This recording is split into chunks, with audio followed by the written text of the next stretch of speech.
Hey guys, welcome back to my Reader's Journal, or welcome if you're brand new. For this video, I'm going to be going over Paper Towns by John Green. Now, I did read this book years ago, back when I was in high school. I remember having the feeling of liking the book, but I don't remember the specifics, so I did want to reread it this year to see how much of the book I actually enjoy. And now that I've finished reading it, these are going to be my thoughts.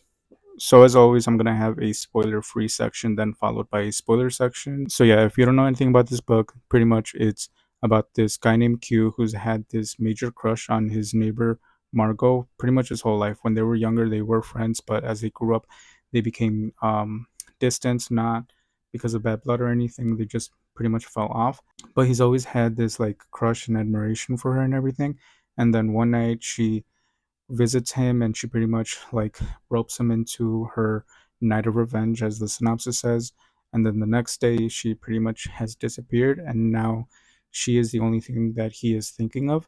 um, I will say that the book overall, like my general thoughts, I did like some of the aspects that I had, especially some themes in terms of perception. The book goes over some ideas of perception that other people have about you, and that perception not being the full truth, about how people don't really fully know you. And it also talks about identity, of like who you want to be, who you want to be perceived as.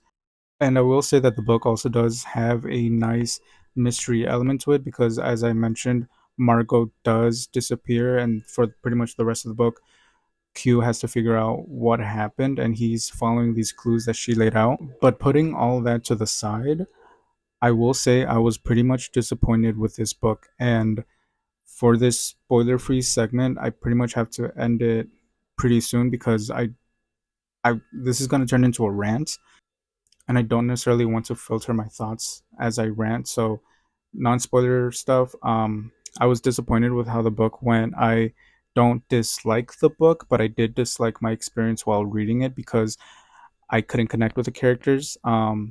And that is a big factor in my enjoyment when I'm reading a book. I have to really like the characters in order for me to feel invested in them, invested in their story, and I just wasn't connecting with Q or any of the side characters or even Margot. So even though there were interesting aspects that I just mentioned, I just couldn't connect with them. Like, it was 30% of the way in, and I had made a note on my story graph app that it's 30% of the way in the book, like page 100, and I couldn't, for the life of me, care for these characters.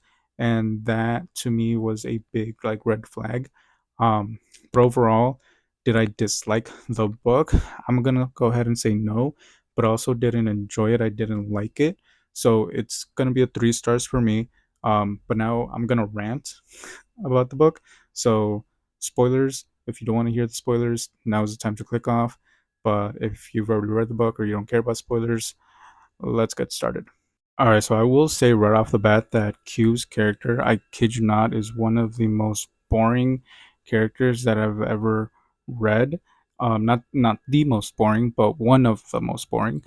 But the thing about Q's character is that he became so utterly obsessed with Margot and her disappearance that it really downed the reading experience for me, because she was like the only thing that he was thinking about.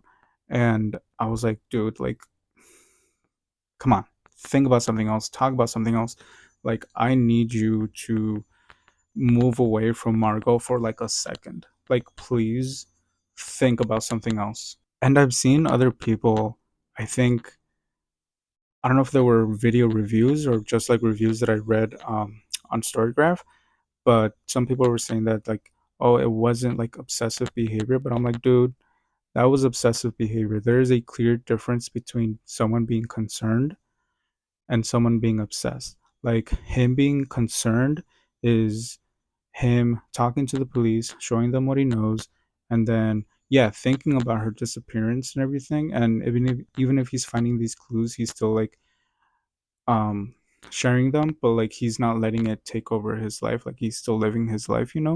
But like, that's not what happens. Like, what happens is that but then 10 times worse. And that is now being obsessed. Like the second that Margot disappears, she is all that he thinks about. At school, Margot is what he thinks about. At home, Margot is what he thinks about. When he's with his friends, Margot is what he thinks about. Even when he's still hanging out with his friends, Margot is what he is talking about. Like he actually later on in the book gets frustrated with his friends. Like there was a point in the book, I forgot at what percentage of the book it was, but it was after their prom and Q figures something out with the maps and everything, and he's excited to share them with his friends, which fine, no problem. But granted, this man has no awareness of like context of other people's lives because he knows that they have been at prom, that they were at an after party for prom, that they were drinking, and that in the morning, like they were feeling like shit. And then when he called Ben to like tell him and everything, and like he wanted Ben to come over so they can figure this out and do all this stuff, like, and Ben was like literally hung over, struggling, fighting for his life. Q basically was telling him that he wasn't a good friend and he called him Bloody Ben, which if you've read the book, then you know that that is something that Ben is very self-conscious about. And that to me was just one of those lines that I was like, dude, Q just isn't a good friend, especially at this point, because that's something that you wouldn't like if you knew Q knew that his friend hated that nickname and he still used it because his friend wouldn't come over right that second to discuss something, even though his friend was literally like hung over. And maybe it's just the mature side of me that's like that is seeing that as immature, but either way, that wasn't a good look.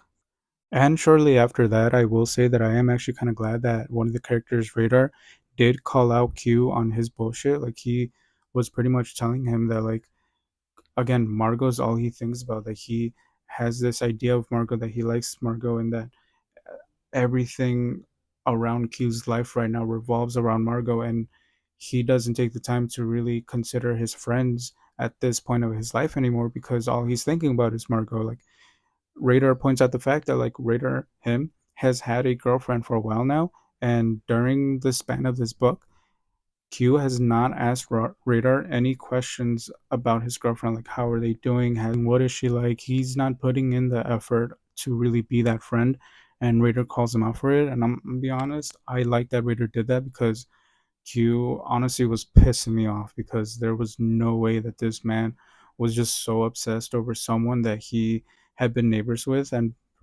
granted, like I understand, like this isn't just some random woman that like he just instantly became obsessed with like one day that he met.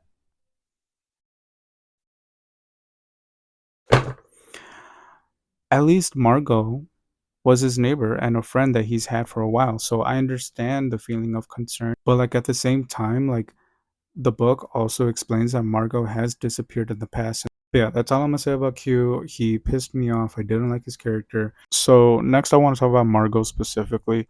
I'm gonna have to say it, I didn't care for her in the sense that like obviously I didn't want her to like actually be dead in the book or anything, but I just didn't feel connected to her. She has this mystery side to her which I think was intentional, but me as a reader, if again, I think I've said it before, if I'm not connecting with the characters, then I'm not going to be invested with them. So if I'm not connected with Margot, if I'm not invested in her, then I'm not necessarily going to really care if Q finds her or not. Like I pretty much would have been okay if Q didn't find her, because that could have even had a different theme that the book could have explored. And yes, I will say and I will admit that Margot is pretty much the main reason why a lot of the themes that I found interesting were a part of the book. Like she's the one that introduced them and got him into Q's head, and he's the one that later on like thought more about him and like explored and everything. But like again, like her character just in general, I just didn't really care about. Um, Next, moving on to Ben, I thought he was immature as hell. And again, maybe I'm just saying this because I'm older now, but I literally thought he was such an immature character, didn't care for him at all. If I had taken a shot every time this man said honey bunny, I would have not finished this book. I would have been passed out on the floor. How is this like? I understand if this is a terminology that people used in the past, and again, this book was written in like 2008. So I see how this terminology was in the book, but reading it now in 2025, I'm like, nobody in their right mind says that. And again, that's just another one of those things that like made me think of Ben's character as just really immature, the way he was um conducing himself and everything, the things that he said, the things that he spoke about.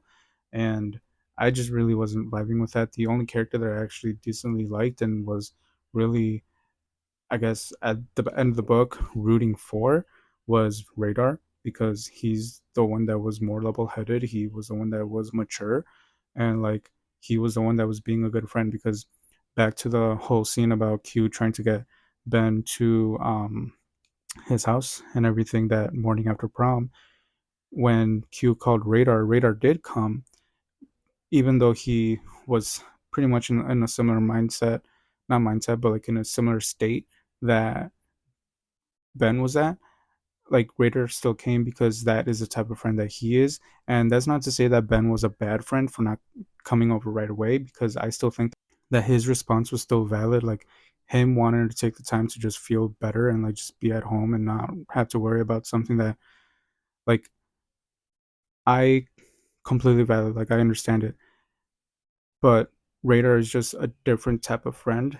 Like he is more of that ride or die friend that will come, and I do appreciate that. So if I were to rank the characters, I would put Radar up here, and then I would put Margot and Q right here, and then I would put Ben over here, because I again didn't really care about the characters. Radar is the only one that got me to care about him even the slightest. All right, so now it's time to talk about the ending, and this might be where I leave off. Like, this might be my final thought.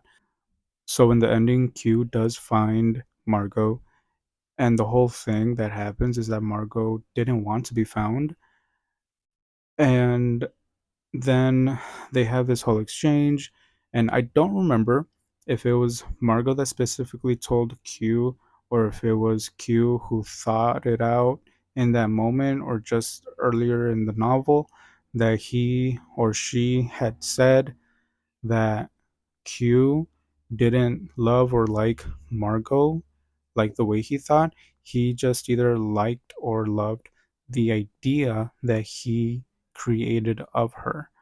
And again, this is just another theme that I wish was explored more, because that is such a interesting concept to really dive into. Like Q being pretty much obsessed and in love, for lack of better words, of an idea of a person that he created instead of the actual person. Like that, this book would have cooked, but that's not what happens. So again, I was just disappointed. I think I'm gonna leave it there. I don't necessarily want to rant too much, because I don't really have anything much else to say. Like again, I just didn't care about the characters, and that is really what let me down with this book. Do I dislike the book? No, I don't dislike the book, but I did dislike my experience while I was reading it, because I thought the book was going to be better than it was when I was reading it, and it just didn't click with me. And I do see this book clicking with people. I'm not saying that nobody's going to like this book. It was just, for me, at least at this point in my life, it just wasn't clicking. But I can definitely see some people finding joy in the book and everything. But yeah, that is where I'm gonna leave off.